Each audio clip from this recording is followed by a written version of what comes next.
حقیقت میں ہدایت یافتہ وہی لوگ ہیں، یہی ہمارے وہ دلائل تھے جو ہم نے ابراہیم علیہ السلام کو ان کی قوم کے مقابلے میں عطا کیے تھے، اور ہم جسے چاہیں مرتبے میں بڑھا دیں، بے شک تیرا رب بڑی حکمت والا ہے۔ ان لوگوں نے پھر بھی کفر ہی کیا، کوئی بھی ایمان نہ لایا۔ چنانچہ ابراہیم علیہ السلام نے ایک بار پھر ہجرت کی اور مصر جا پہنچے۔ مصر کے بادشاہ کو خبر ملی کہ ایک شخص ہجرت کر کے آیا ہے اور اس کے ساتھ ایک عورت ہے، وہ بہت زیادہ حسین و جمیل ہے۔ چنانچہ اس ظالم نے اپنے کارندوں کو بھیجا کہ اس عورت کو میرے پاس لے آؤ، ساتھ ہی اس سے پوچھنا کہ تمہارے ساتھ جو آدمی ہے وہ کون ہے، اگر وہ اس کا خاوند ہو تو اسے قتل کر دینا۔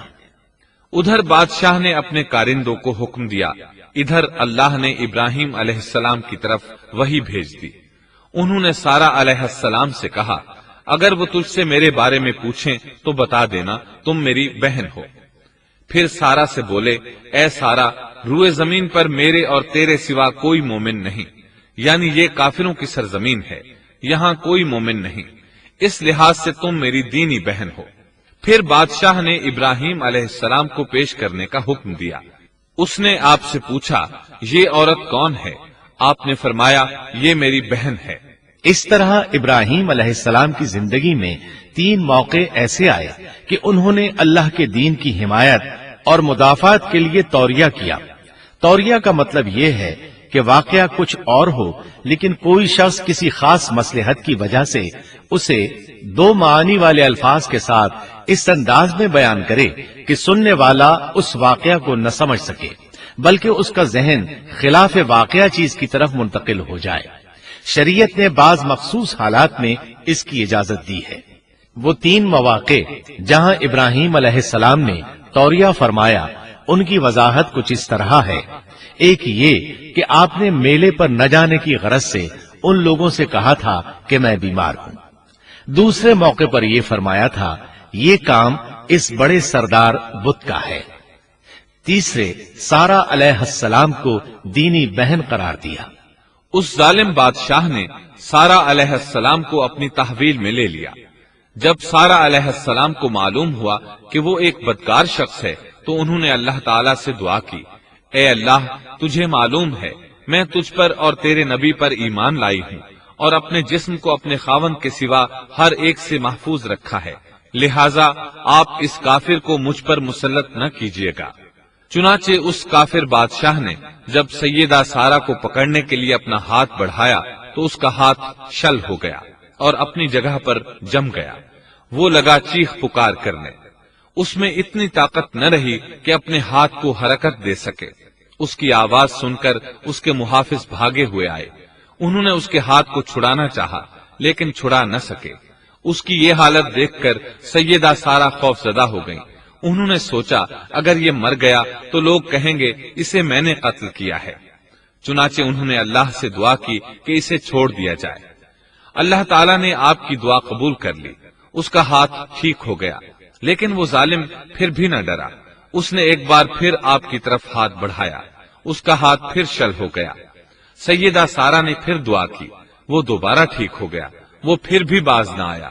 تیسری بار پھر اس نے ان کی طرف ہاتھ بڑھایا، اس بار بھی اس کا ہاتھ شل ہو گیا۔ اب وہ سیدہ سارا علیہ السلام سے کہنے لگا، اب کی بار اگر تو مجھے اس مصیبت سے نجات دلائے گی تو میں تجھے چھوڑ دوں گا اور کبھی تیرے آڑے نہیں آؤں گا۔ چنانچہ سیدہ سارا علیہ السلام نے اللہ تعالی سے دعا کی، وہ ٹھیک ہو گیا۔ تب اس نے اپنے کارندوں کو آواز دی اور ان سے بولا، تم میرے پاس کسی انسان کو نہیں بلکہ سرکش جن کو لائے ہو۔ پھر اس نے انہیں رہا کر دیا، عزت و اکرام سے رخصت کیا اور ان کی خدمت کے لیے اپنی بیٹی ہاجرہ کو ساتھ کر دیا۔ سارا علیہ السلام واپس لوٹی تو دیکھا کہ ابراہیم علیہ السلام نماز پڑھ رہے ہیں۔ نماز کے بعد انہوں نے پوچھا، سارا، اس نے تمہارے ساتھ کیا سلوک کیا؟ سیدہ سارا علیہ السلام نے سارا واقعہ سنا دیا۔ سن کر آپ نے فرمایا، الحمدللہ۔ پھر بولے، اب ہم یہاں نہیں رہیں گے بلکہ واپس جائیں گے۔ چنانچہ آپ ایک بار پھر فلسطین میں آ گئے، وہیں اپنی زندگی بسر کرنے لگے۔ اب ہم آگے بڑھتے ہیں۔ جب آپ فلسطین میں مستقل طور پر رہائش پذیر ہوئے تو لوط علیہ السلام بھی آپ کے ساتھ تھے۔ لوط علیہ السلام آپ کے بھتیجے تھے۔ ان کے والد کا نام ہاران تھا۔ یہ بچپن ہی سے سیدنا ابراہیم علیہ السلام کے زیر سایہ رہے، انہی کے ہاں پرورش پائی، اس لیے دین حق فوراً قبول کر لیا۔ جب سیدنا ابراہیم علیہ السلام نے عراق سے شام کی طرف ہجرت کی تو یہ آپ کے ساتھ تھے۔ وہاں سے حران گئے، تب بھی ساتھ تھے۔ پھر مصر کی طرف ہجرت کی تو بھی لوط علیہ السلام ان کے ساتھ تھے۔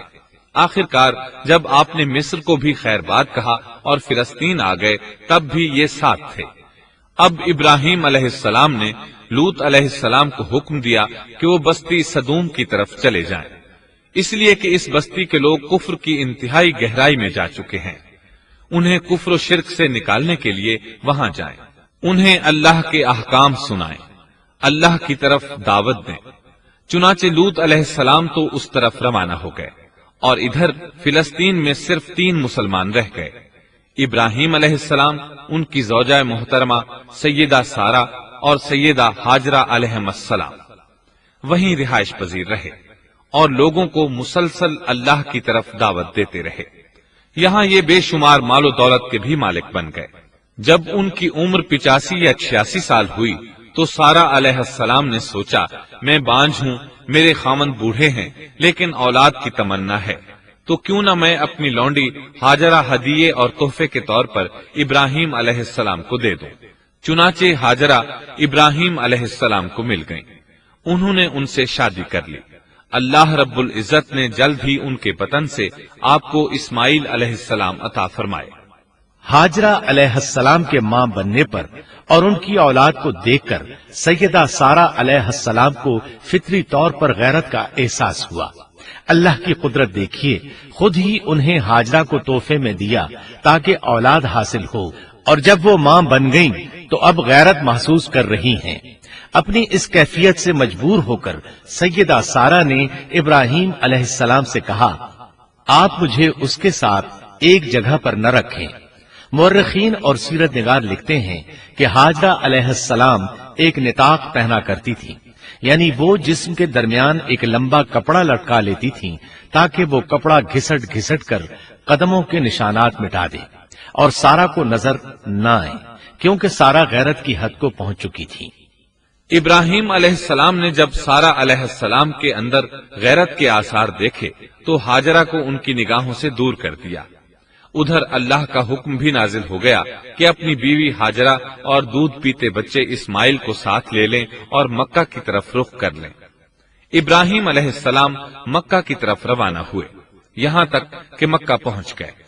یہ جگہ اس وقت بالکل ویران اور بے آباد تھی، نہ کوئی انسان تھا، نہ پانی، نہ نباتات کے آثار تھے، غرض کوئی چیز نظر نہیں آتی تھی، بس پہاڑوں کے درمیان ایک بے آب و گیاہ میدان تھا۔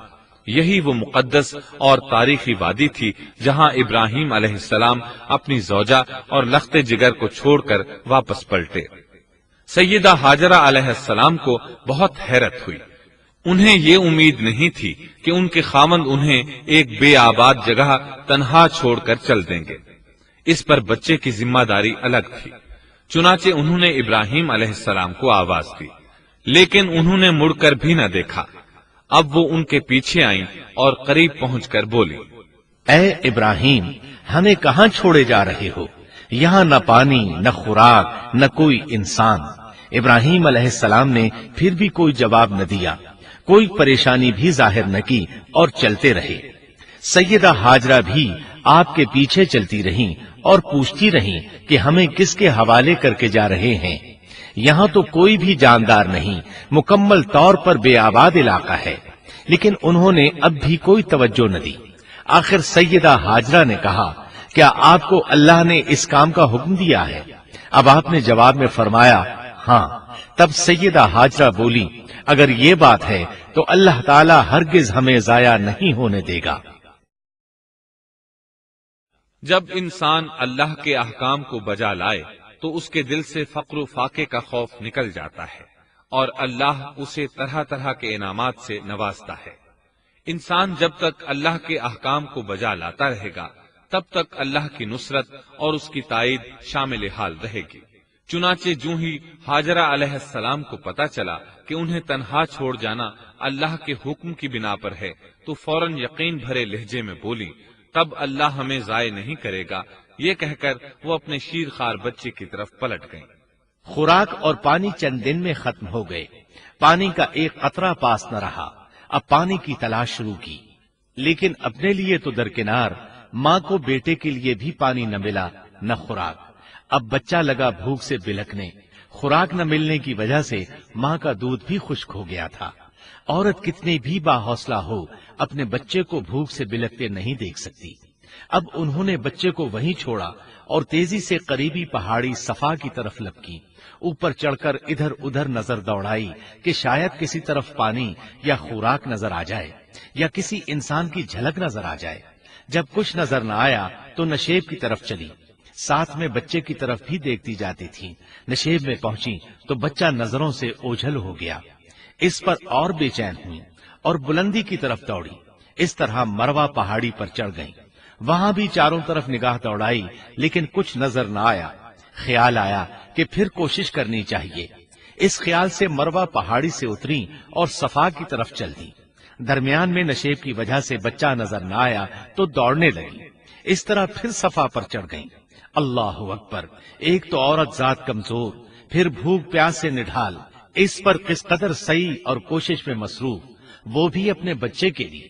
بہرحال بار بار کوشش کے خیال سے انہوں نے صفا اور مروہ پہاڑیوں کے درمیان 7 چکر لگائے۔ یہی وجہ ہے مسلمان عازمین حج صفا و مروہ کے درمیان سعی کرتے ہیں تاکہ اس واقعے کی یاد تازہ ہو جائے۔ جب وہ آخری مرتبہ مروہ پر پہنچی تو انہوں نے ایک آواز سنی۔ یہ آواز اسماعیل علیہ السلام کے قریب سے آئی تھی۔ انہوں نے پوری توجہ سے آواز کو سننے کی کوشش کی اور جلدی سے اسماعیل کے قریب پہنچی۔ کیا دیکھتی ہیں؟ اسماعیل کے قدموں کے نیچے سے پانی پھوٹ رہا ہے، کیونکہ جبریل علیہ السلام کو اللہ نے اس صابرہ خاتون کی مدد کے لیے بھیجا تھا۔ انہوں نے زمزم والی جگہ پر اپنا پر مارا تو اسماعیل کے قدموں کے پاس سے ایک عظیم چشمہ رحمت نمودار ہوا۔ مستقبل کے پیغمبر کے قدموں کے نیچے سے اللہ نے جبریل فرشتے کے ذریعے زمین پھاڑ کر پانی نکال دیا۔ یہی آب زمزم کا آغاز تھا۔ ہاجرہ علیہ السلام پانی کو آنکھیں پھاڑ پھاڑ کر حیرت سے دیکھ رہی تھی۔ ان کی خوشی کی انتہا نہ رہی جب انہوں نے دیکھا پانی پھوٹ پھوٹ کر چاروں طرف بہ رہا ہے۔ زمین ہموار تھی، اس لیے انہوں نے زمین کو کھودنا شروع کر دیا تاکہ پانی ادھر ادھر نہ بہ جائے۔ پھر انہوں نے اس گڑھے کے چاروں طرف پتھر رکھ دیے اور زبان سے بولی، زم زم، اس کا مطلب ہے رک جا۔ نبی اکرم صلی اللہ علیہ وسلم کا فرمان ہے، رحم اللہ اسماعیل لولا انها عجلت لكانت زمزم عینا معینا۔ اللہ اسماعیل کی والدہ پر رحم فرمائے، اگر وہ جلد بازی سے کام نہ لیتی تو زمزم ایک بہنے والا چشمہ ہوتا۔ لیکن انہوں نے اس کے گرد بند باندھ دیا۔ انہیں دراصل اس وقت پانی کی شدید ضرورت تھی، اس لیے انہوں نے پانی کو اپنے پاس جمع کر لیا تاکہ بہہ کر ضائع نہ ہو جائے۔ انہوں نے اسماعیل کو پانی پلایا، خود بھی خوب پیا، اور یہ اللہ تعالی کی طرف سے ان کی مہمان نوازی تھی۔ وہاں کوئی اور انسان نہیں تھا، نہ کھانے کی کوئی چیز تھی، بس یہی آب زمزم ان کے لیے کھانے اور پینے کا کام دے رہا تھا۔ اب چونکہ زمزم ایک چشمہ بن گیا تھا، اس لیے پرندے بھی آنے لگے۔ انہی دنوں عرب کے قبیلوں میں سے ایک قبیلہ بنو جرہم یمن کو خیر باد کہہ کر اس طرف آ رہا تھا۔ یمن میں ایک بہت بڑا ڈیم تھا۔ پہاڑوں کے درمیان انہوں نے پانی کو روک کر ایک بہت بڑا بند قائم کر رکھا تھا۔ اس سے پورا سال آسانی سے کھیتی باڑی کرتے تھے۔ اس ڈیم کی بدولت ان کا آب پاشی کا نظام بہت اچھا تھا۔ جب اس ڈیم کو اللہ تعالیٰ نے توڑا تو تمام لوگ وہاں سے منتشر ہو گئے اور جزیرہ عرب کے اطراف میں منتقل ہونے لگے۔ وہیں سے ہجرت کرنے والا ایک قبیلہ بنو جرہم تھا۔ یہ لوگ بنیادی طور پر عرب تھے۔ یہ قبیلہ سفر میں رہتا، جہاں کہیں پانی اور چراگاہ نظر آتے وہیں پڑاؤ ڈال دیتے۔ جب وہاں خوراک ختم ہو جاتی تو آگے سفر شروع کر دیتے۔ چونکہ وہ بہت بڑے تاجر تھے، اس بنا پر ان راستوں سے خوب واقف تھے۔ انہیں چشموں کا خوب علم تھا۔ ملک شام کی طرف بھی ان کی آمد و رفت تھی۔ یہ قبیلہ بنو جرہم مکہ کے قریب پہنچا تو فضا میں پرندوں کو منڈلاتے پایا۔ کہنے لگے ان پرندوں کی موجودگی میں ضرور کوئی راز ہے۔ اب انہوں نے اپنے کچھ آدمی اس طرف بھیجے۔ یہ لوگ جلد ہی چشمے تک پہنچ گئے۔ انہوں نے وہاں ایک عورت اور اس کے بچے کو پایا۔ پھر وہ لوگ ان کے پاس آئے، وہاں پڑاؤ ڈالنے کی اجازت مانگی۔ سیدہ ہاجرہ نے فرمایا، ٹھیک ہے، لیکن شرط یہ ہے کہ تمہیں اجرت ادا کرنا ہوگی۔ ان کے لیے یہ سستا سودا تھا۔ ان کے پورے قبیلے کو سامان زندگی مل رہا تھا، جبکہ صرف ایک عورت اور اس کے بیٹے کی ذمہ داری ان پر عائد ہو رہی تھی۔